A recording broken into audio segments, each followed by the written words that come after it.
know is there's always spots and always opportunities for us to grow. And that brings me to Jimmy Tang, Yeah.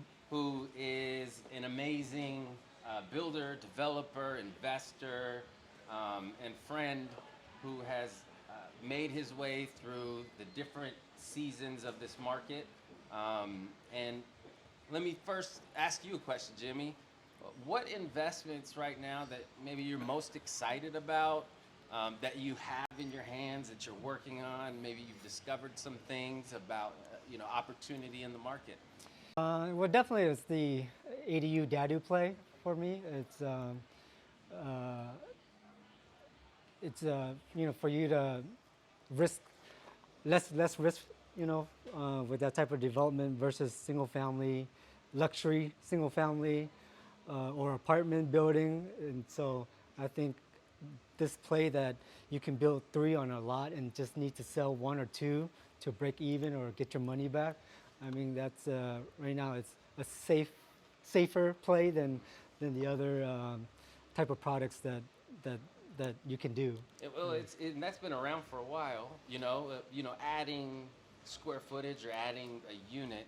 What about like right now in the current, with the house builds that have happened, Yeah. that make it even more of an enticing opportunity? Well, we're not just adding square footage to a house. We're really talking about adding additional units. You're talking about adding an ADU or a DADU, and then being able to separate it and sell it separately. And with this new law that passed recently in May, this is going to be a statewide thing. So, I mean, I don't know, I feel like it's a gold rush, but then again, it doesn't mean just go out there and buy whatever lot that you see. But it's going to be a really huge opportunity that you can capitalize on. So they have to implement it by the summer of 2025. So, I believe Bellevue is going to be updating their comprehensive plan next year.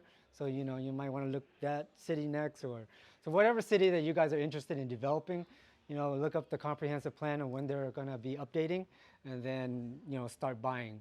I wouldn't start buying Bothell right now if they're going to implement that in 2025, or Shoreline.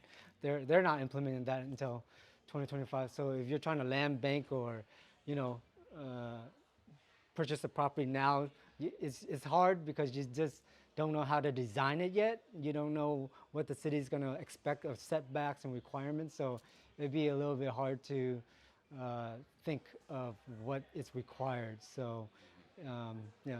But certain cities like Seattle, Yep. Kirkland, they're kind of ahead of the game.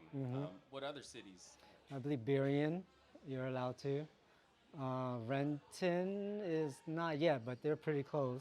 But they do have pre-approved DADU plans that you can pick from that will expedite the permitting process. So far it's Seattle and Renton that have pre-approved plans. And I'm sure the other cities will follow and adopt a few of the pre-approved plans as well. And if you guys don't know what DADU or ADU is, DADU it's detached dwelling unit, and then ADU is attached. So that would be like maybe turning your basement into a mother-in-law apartment, or in this case, you turn it into an entire unit and condo, and then resell that in the future. I mean, no, I mean, so again, what I've been focusing probably the last 3 years is probably a lot of the single family ADU DADUs. Um, Most of our projects are, we scraped the old house and we built 3 brand new projects, or 3 brand new units. But of course, that's not the only way of doing it. There's other ways of just buying the existing house, remodeling it and adding 1 or 2 units in the back, and, selling those off separately, or keeping, sell 1, keep 2, or sell 2, keep 1. So there's just a variety of different exit strategies that you can use. So that's what we've been doing, is just scraping it and building 3 new ones.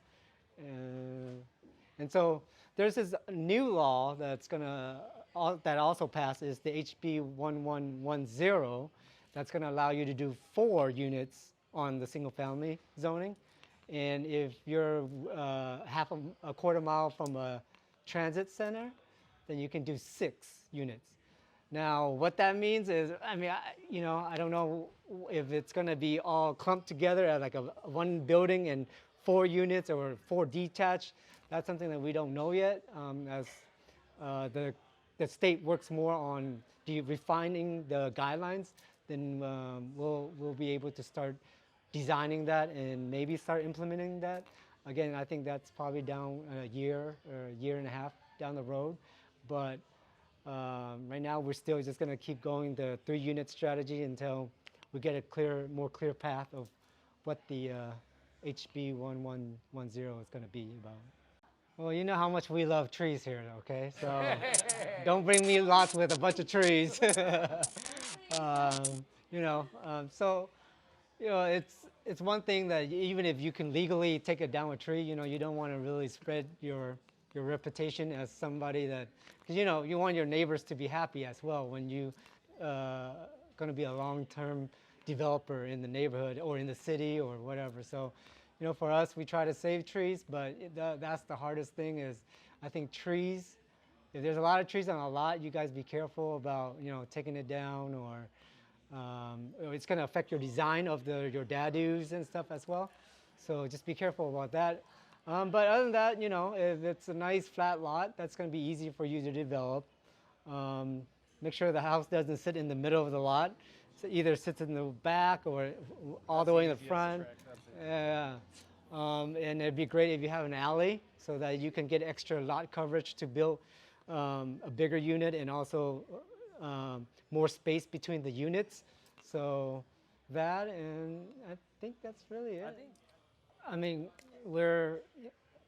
I'm like pretty happy about what we're putting out because the price range isn't so high. Our products is usually around from 600,000 to around 1.5 million for the single family. So I think, that's the whole point of this bills that pass is to make it affordable. And so right now, if you bought a single family, just standalone single family, it probably $1.5 to $2.5 million, right? In Seattle or even in Kirkland, right? So with these middle housing, hopefully we're able to build these homes that are more, around the price that we're putting out. So I feel pretty good about it. So like price point affordability. Yeah, and how big are the units? The single family is usually around 1,800 to about 2,500, and then the ADUs and DADUs, maximum they say is 1,000, but we push it sometime to 11 to 1,500. If you build a basement, you can get away with more square footage. So yeah, I mean so. And they don't count garage or No. rooftop deck or something like No. that? No, the garage doesn't count against your FAR. Well, it's just because there were so many buyers. It was cheap interest rate. You had the retail buyers and then you had the investors, right? Of course, retail buyers going to offer more, even though the house needs a lot of fixing up. So, but now, yeah, I mean now you don't have that competition anymore. So now you can get that spread. 10,000 for pre-approved, and you can probably get it in 6 to 8 weeks, versus a custom DADU plan is probably about 15 to 25,000, and if you're just doing just a DADU, you're adding it to the back, maybe 3 to 4 months. I think doing it too small, putting 500 or 600 square foot when you can do 1,000. Even if you're not going to use all that space, you're thinking about the long term of when I sell it, right? I think that's one mistake that I see. Or, I mean, I would do 2-story because, again, our lots are pretty small in Seattle. I mean, 4,000 to 5,000 is pretty common. Majority of the lots in Seattle is that size. Unless, you start going past Northgate, then you're getting to, 7, 8, 9,000 square foot lots. Then you can do Rambler DADUs if you really wanted to. But that's really it. Luckily we passed that bill, so that now we can put that in Bothell, Redmond, where there's a lot of space, a lot of square footage for the lot. I mean, we can't do that in Seattle. And why we built 2 stories because there's not enough room, and then we got so many damn trees. But so you're limited to your footprint. So, but you're gonna see that a lot. Maybe a lot of Rambler DADUs, Shoreline, and Mountain Lake Terrace, Federal Way, Tacoma. No, when I go design my ADUs and DADUs, I try to put a fence and separate each unit so they each one can have their own yard space, because I do know that they care more about their pets than a parking space. So if we have to eliminate a parking pad, then we do that and put in a. No, they are. No, I mean they love them.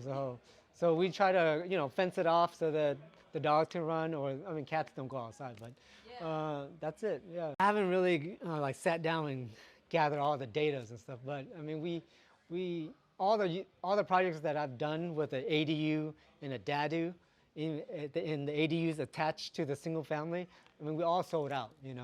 So it's not like there's been such a not rejection, but people still buy it.